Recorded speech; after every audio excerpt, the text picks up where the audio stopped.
Hi, I'm Susan Peterson, and you are listening to Started from the Bottom, an entrepreneur-focused podcast on getting started. Here you will find all the mindset tools and resources you need to just get started.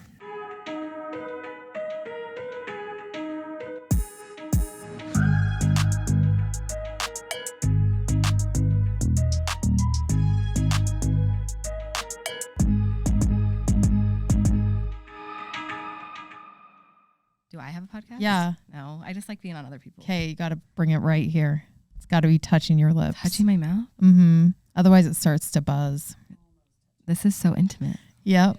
I like it. Yeah, you get a little stick in your face. It's fun. It's a good time. Julie Taylor, welcome to Started from the Bottom. Thank you. Thank you for having me. I'm so happy you're here. I'm really excited.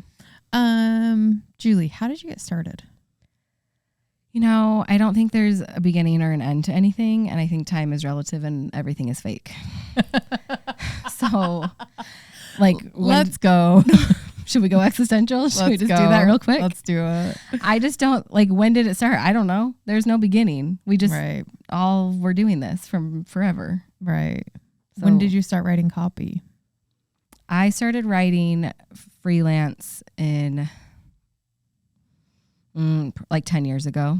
And it was just we moved out of the state of Utah, and I was a hairstylist previously. Mm-hmm. And so I lost. I'm a copywriter. Trust me.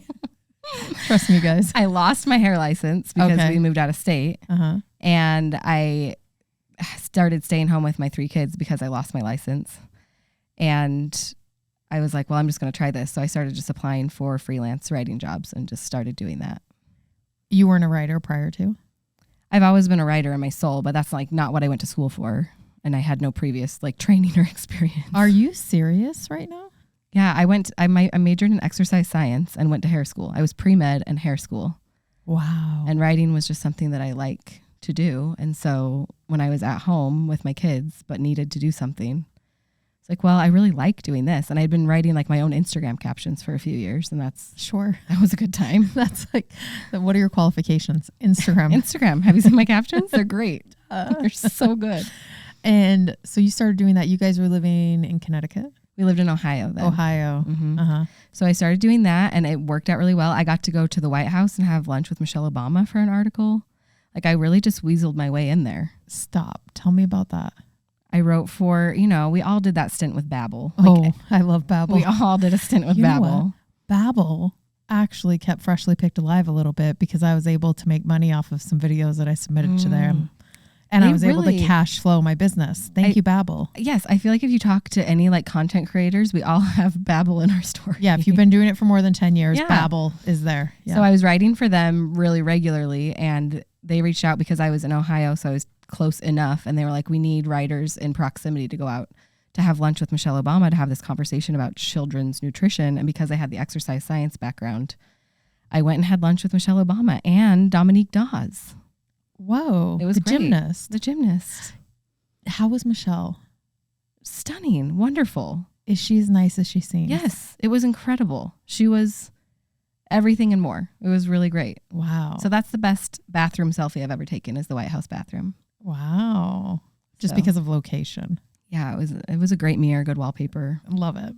Mm-hmm. Okay, so then you're working for Babble. What I did happens freelance next? writing for a few years. I wrote an ebook, and then I started grad school. Okay. To become a therapist.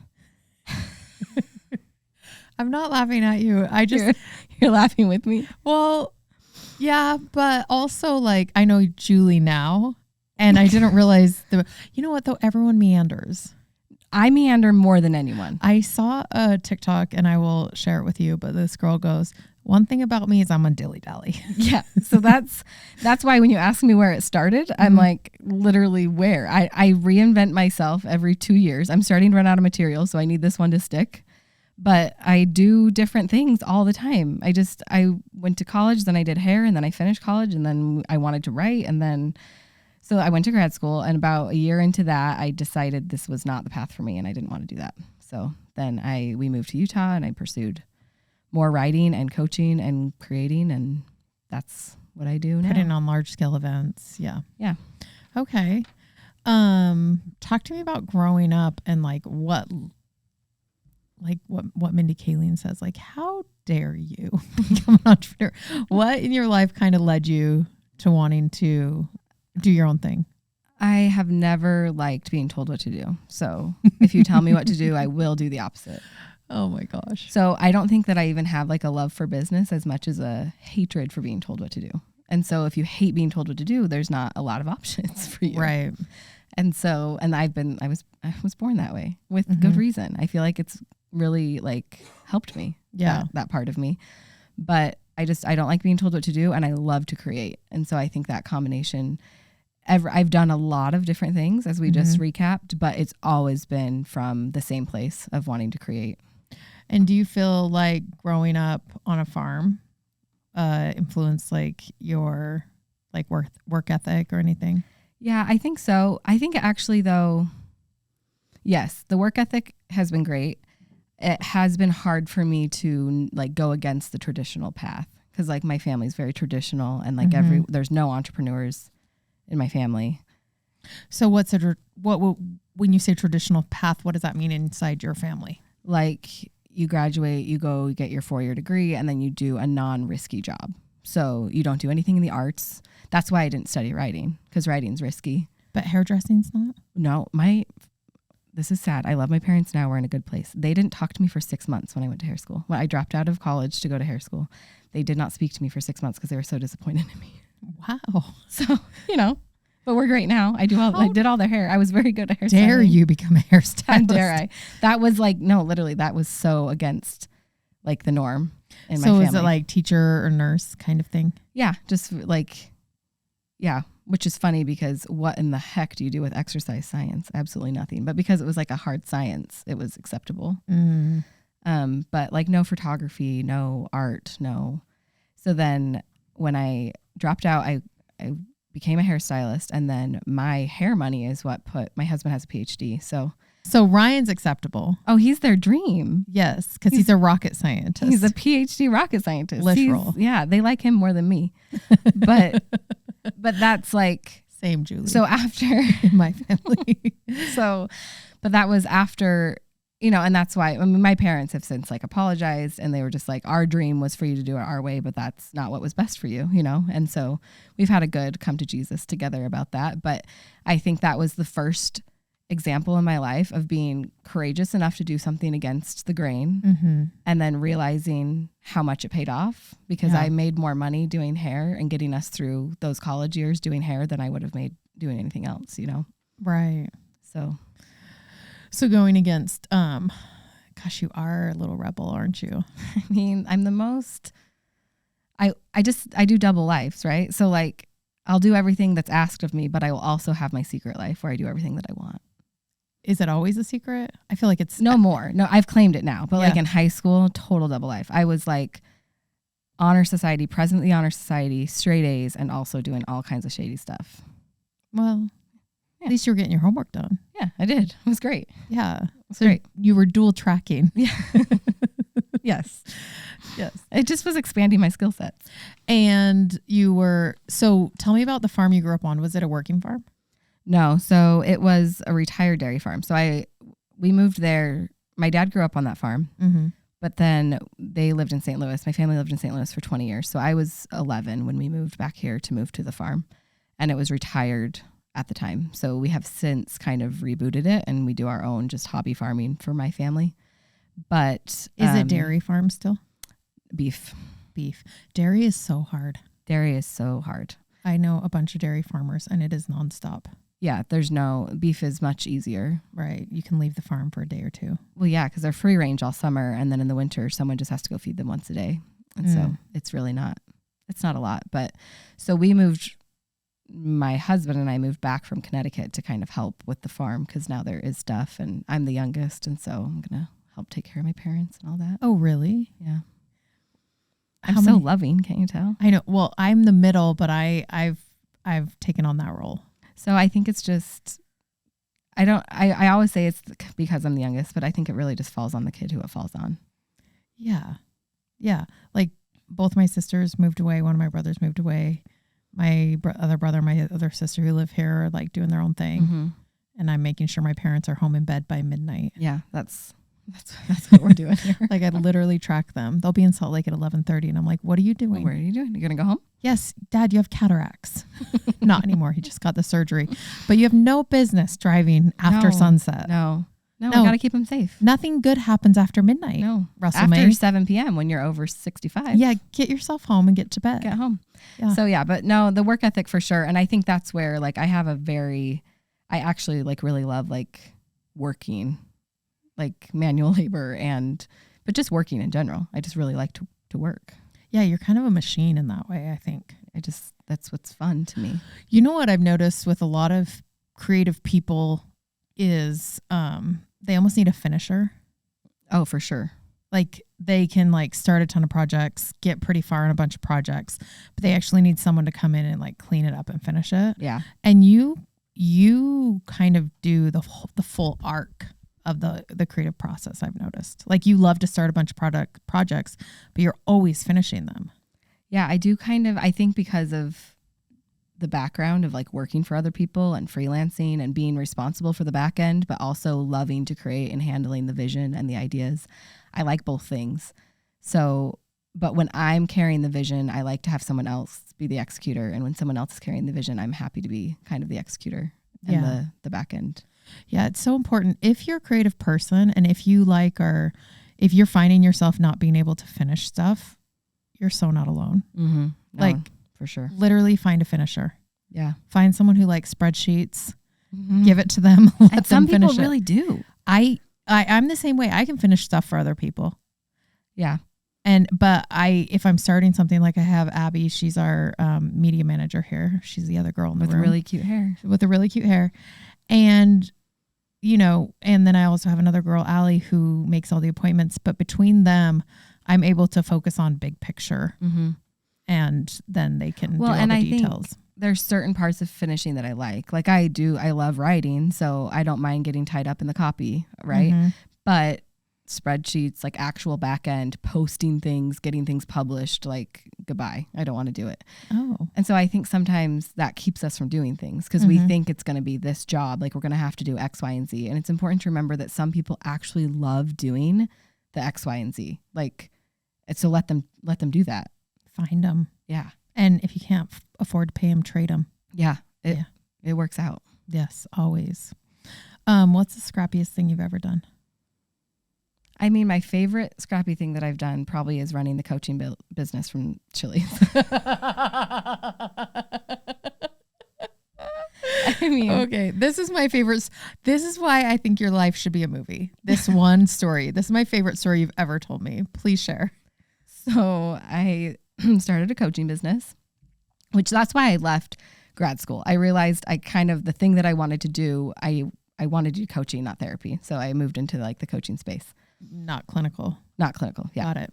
And so I started this coaching business, but I didn't have an office space and I didn't have money for an office space. Mm-hmm. And I wanted to offer in-person sessions because I think that's important. Right. And for chemistry. And for people to feel safe. Like it's vulnerable stuff. And yes. So I just got a corner booth at my local Chili's and I would go from 11 to 3 and on the hour, every hour I'd have someone new and I provided drinks and chips and salsa. If you wanted anything else, you could order more. Yeah. And I coached from the booth at Chili's. The drinks and chips and salsa were included. Yeah, I included that in my coaching price. So I'd let them know that. And then if they wanted more food, they could buy it. And you would go into Chili's and you would say what to the hostess? I'd just say, look, I'm going to be here for 4 hours. Okay. A different person's going to join me every hour. I will tip you very well because I know that I'm taking up 4 hours of this table and I'm only buying drinks and chips and salsa. Yeah. And it really worked for a long time. How long did you do it for? I mean, 8 months, 6 months, 6 to 8 months. And I just booked myself right up and it really worked.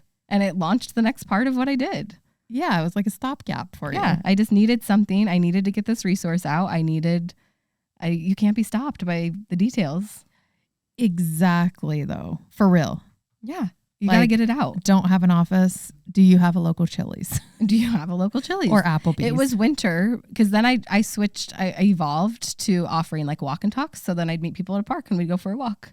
Okay. But during the winter, the Chili's worked. And then we did the walk and talks because I think that movement is a really important part of mental wellness. So then we'd both be moving our bodies while we talked. And it's all been great. It's been very fun. Yeah, you metabolize the emotions when you walk and talk. You keep your body busy so your mind can go different places. Yeah.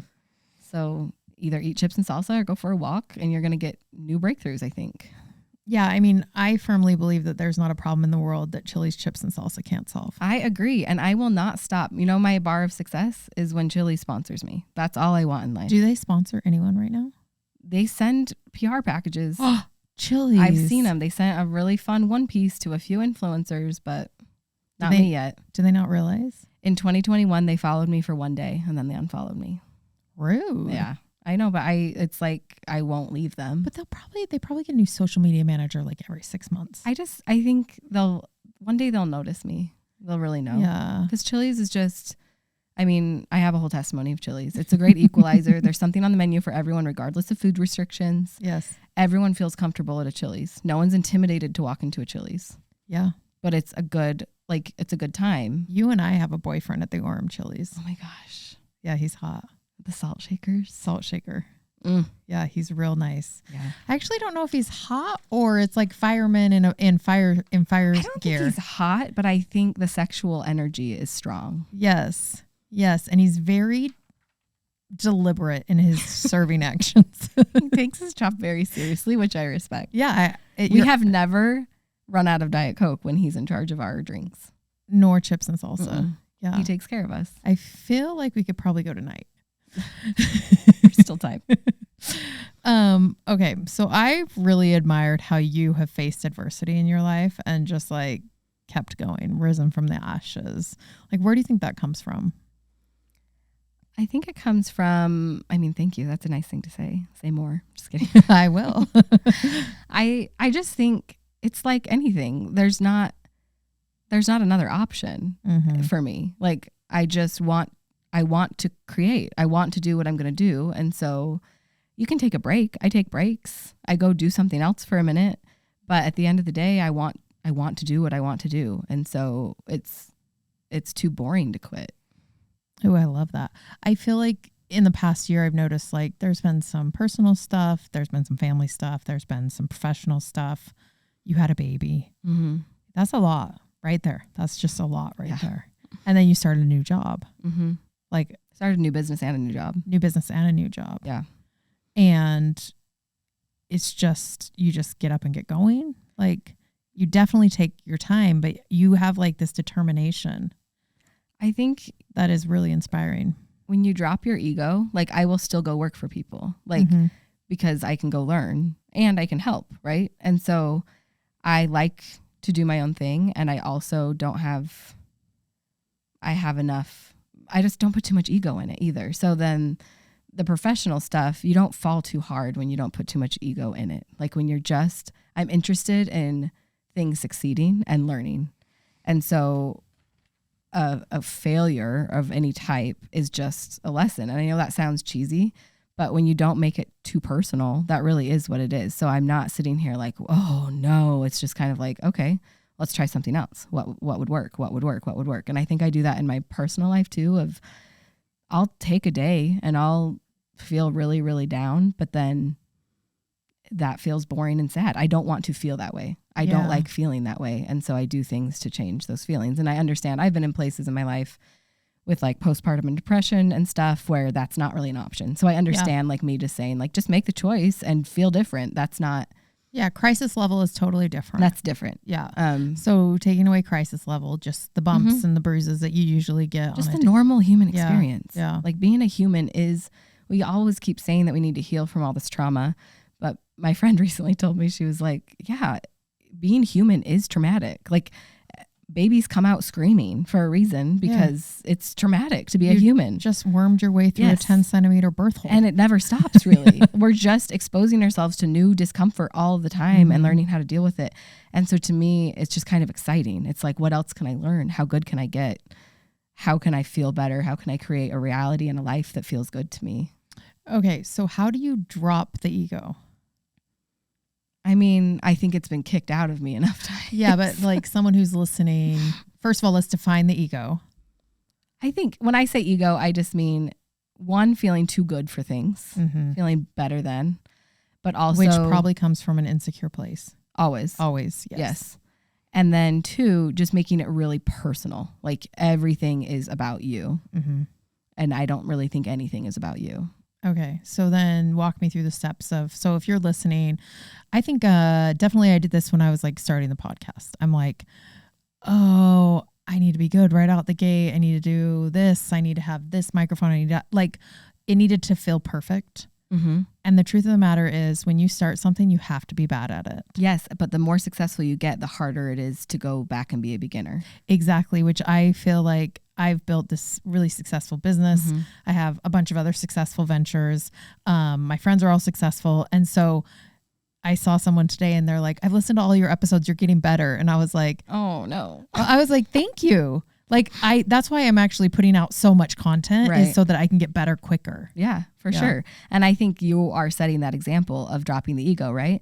But the higher you succeed, the bigger the fall. And so I think honestly, one of the nice things about me, this sounds self-deprecating, but I don't mean it that way, is I have not peaked yet. Like I don't think you've peaked yet either. No, I don't think I've done my But life's I work. haven't, there hasn't been like a success so big and so public or something that I feel like I have something to lose. Yeah.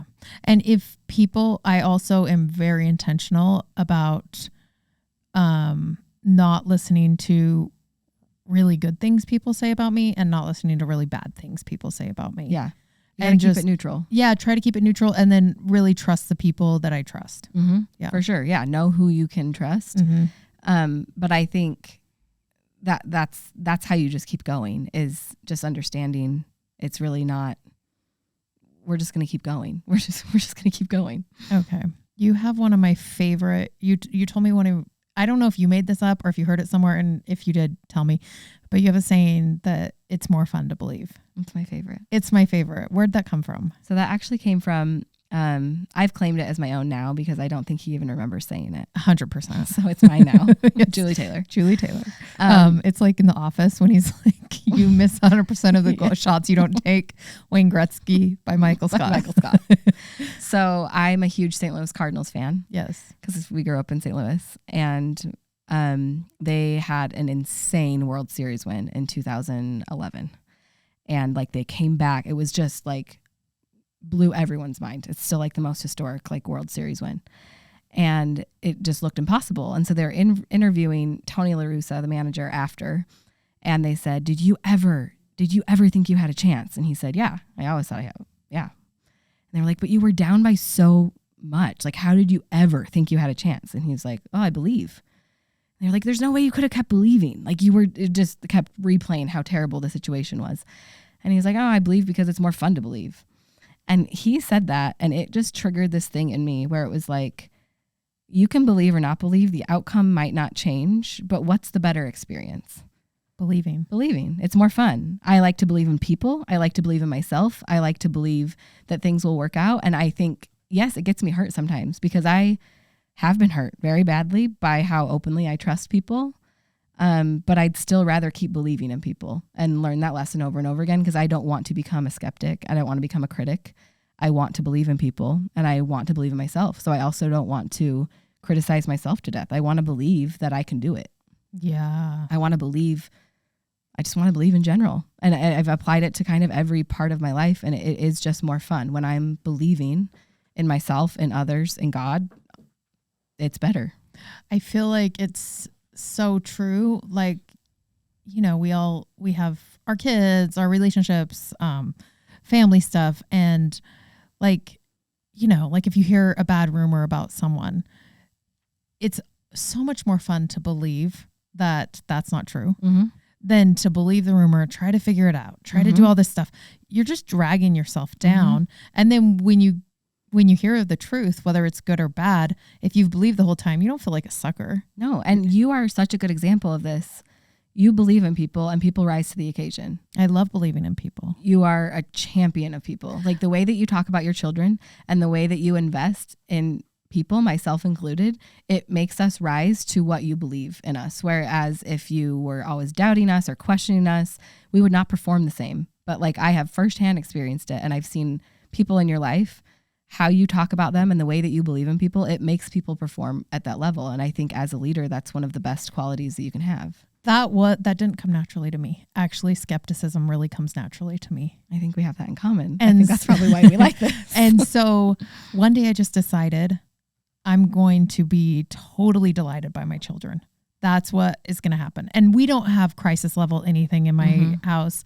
My children are pretty good. We don't have, there's no mental illnesses or learning disabilities or things that if you have those, right. I don't know, this is not a blanket answer for everyone.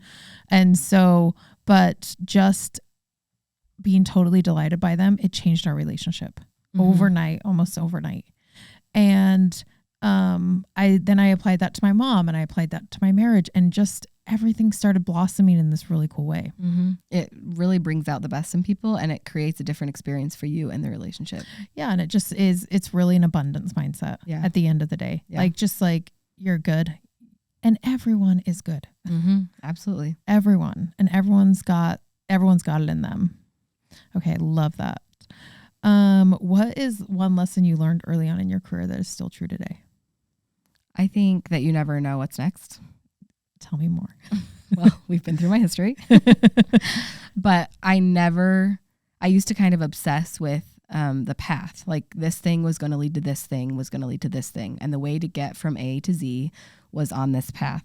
And I learned very quickly that there are unlimited ways to get from A to Z. And the more you are willing to let go of control of how that happens and just do things one thing at a time, you'll end up where you need to be. And so I went from, college to hairstylist to writer to coach. Like I didn't see that path there. That's not a normal path. And even right now, what I'm doing right now, I'm like, I cannot wait to see what's next. I have no idea. So do you have a big picture at all that you're trying to achieve? Yes. And that has evolved over the years. Yeah, it does. It gets bigger. It gets bigger. So now, yes, I do have that. And so it's not like you're just like reckless abandon. Like, who knows what I'm doing? How does anyone get started? Are you really going to air this episode? Yes. But I love it. But that's what you really don't know what's next. You don't know. Like you could wake up tomorrow and get an opportunity or make a choice or do something that completely changes your life. And that sounds cheesy, but I have seen it happen. My life the last year, if people only knew, like never could have fathomed that I'm here and that's in 1 year of just kind of following like opportunity after and trying to create opportunity. I'm not just a passenger here, but it's that willingness to just not know, maybe. Like maybe this choice feels right, but you don't know what it leads to. You don't have to know what it leads to. Just do this one and you'll learn the next step as you do this one. Yeah, I always have a big picture goal that I'm trying to achieve. And then I have like these big things that I'm always working towards. But I'm so happy to take a detour from where I am right now. I think sometimes you maybe have too much opportunity. And so it's like narrowing that down is tricky, but really just being open. I love that so much. Do you think that feeling came from your upbringing? Because now that I'm like thinking through like your parents being like, here's the path. Yeah, I think so. Yeah. I think that's like why it's been a hard lesson for me to learn is that they're just sometimes, and in my experience, the path that was created has never been the path that I was meant to take. So I think when you're a trailblazer, like most entrepreneurs are, you are creating a new path. And so when you do that, you don't have necessarily examples. You don't have someone modeling it for you. And so the more willing we are to take those detours and do what we need to do, that's actually how we end up with those big visions coming to fruition, is because we don't have these big visions because someone modeled the path before us. The reason we have these visions and fight this fight of entrepreneurship is to do things that haven't been done. Yeah. Yeah. I love looking at my successful friends and being like, is that something I want or is that not something I want? And then if it is, add it to the vision board and see what I can create. Yeah. Okay. So then what is some advice you would give early Julie, young Julie? I think it's that nobody actually knows what they're doing. They just have the balls to go try. It's so true. Nobody knows what they're doing.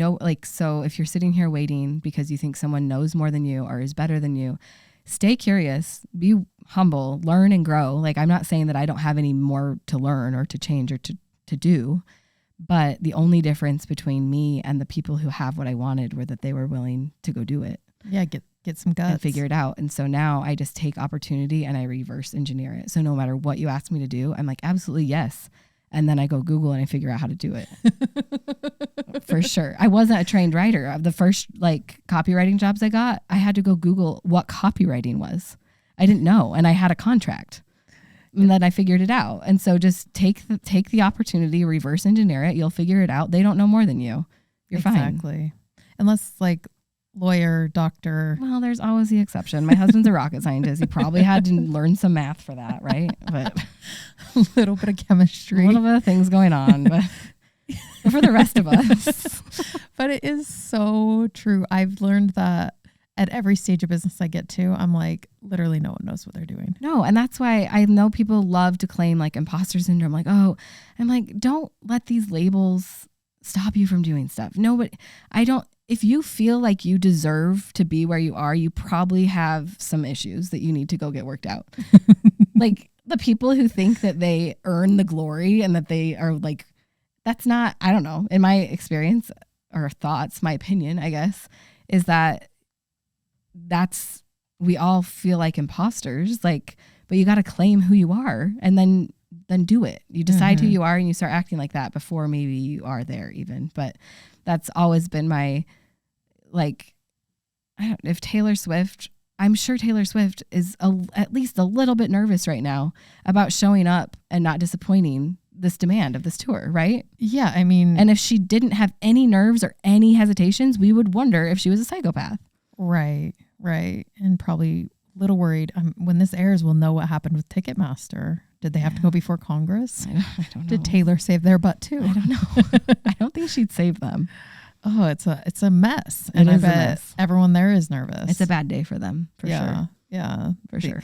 I saw somewhere where the people who were calling for Ticketmaster and Live Nation to come before Congress, someone tweeted looks like there's some Swifties in the house. But really, they didn't get their tickets. They didn't get their tickets and they're mad. Yes. Call them before Congress. Mad. Take these people to Congress. But yeah, I think, and especially honestly, in the last 2 weeks of my life, I have stepped into this new place where I'm just owning it. I'm okay. I can be here. I deserve to be in these rooms. I'm going to do these things that I feel called to do. And who am I not to do it? Yeah. I think if you ever feel nervous at something, an event, meeting people, that's not just you. That's something in the room. Yeah. And so everyone there is feeling nervous. Yeah. And the best thing you can do is go find someone who looks like they're not feeling great and be like, hey, what do you do? Yeah. Oh, that's cool. Go and help other people. It'll always take your imposter syndrome away. It's more fun to believe in other people. It's way more fun to believe. Okay. So what legacy are you trying to build? I think we haven't even actually talked about this, but I think the legacy currently the vision and legacy that I'm working on is just a legacy of women, specifically mothers, who feel powerful and well and like whole humans who have their needs met and understand their influence and power. Okay. And so what vehicle are we doing that through? My coaching program. Yes. Mm-hmm. But not the Chili's one. Not the Chili's one. That one's over. Chili's is a pretty high price point for me now. I'm gonna be really honest. Missed the boat. If you want to go to Chili's with me at this point, it's going to be a 5-figure experience. Yes. But yeah, I've got some events coming up and I've done virtual. My program I've done virtually, but I'm kind of moving it to more of an in-person focus. So. Oh, amazing. Yeah, ready or not. It's the first time I've said it out loud on a public place. So. Really? And then what about your book? I'm going to hold you to that one. Susan, you weren't supposed to bring up the secrets. Well, this will air in February. The book is half written. It's almost done. And I want it launched in 2023. So there we go. It's coming. It's permanent. You said it on here. It's coming. Gotta do it now. Okay. Here's some rapid fire questions for you. I'm ready. They're never rapid fire. Why do we call them that? I mean, do you want to work on the speed? Should we set a timer? Yeah. Well, let's just tell me what I should call these. They're like fun questions. They're more about your personality instead of the work you do. It's kind of like you could turn it into like a psychoanalyzation. You could make it mean something. I could. We'll talk about it after. Can I take you to Chili's? 5 figures, Susan. Shoot.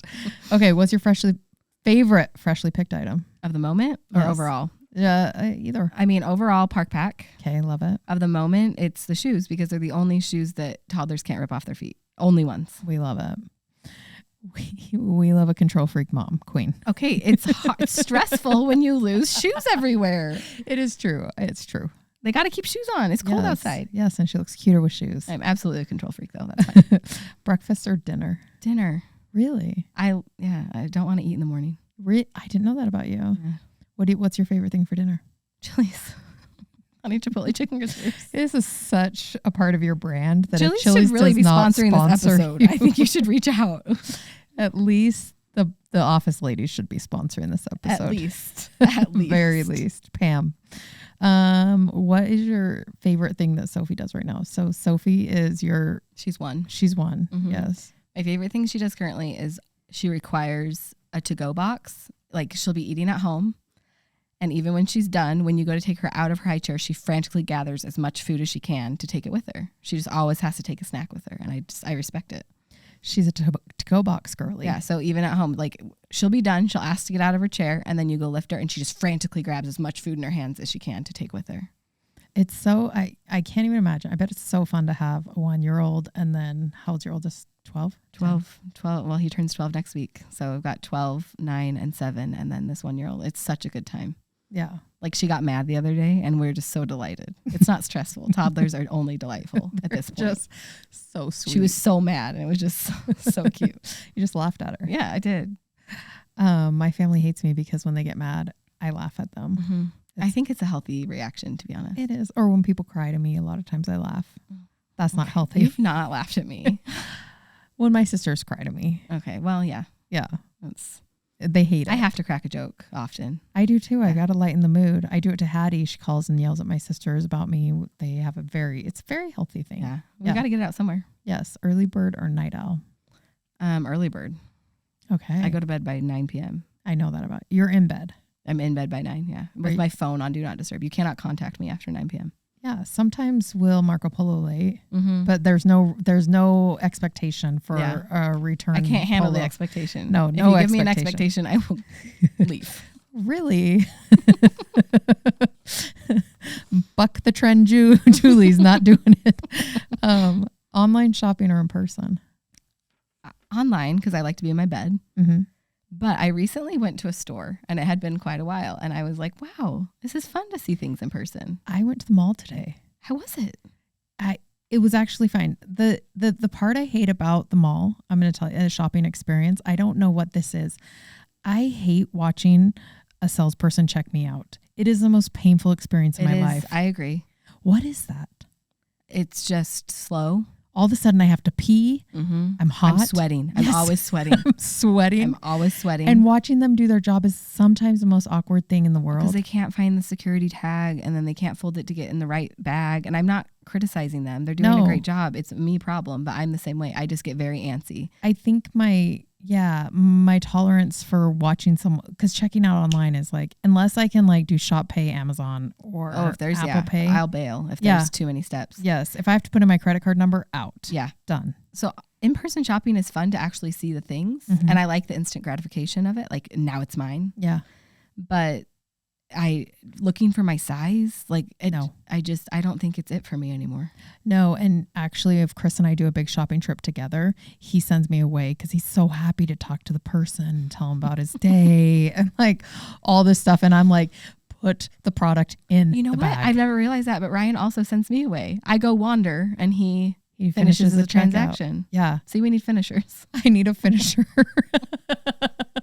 when I'm shopping. I definitely do. Julie, thanks for coming in. Thanks for having me. This is so fun. You're so smart and cool. Well, only because you believe in me.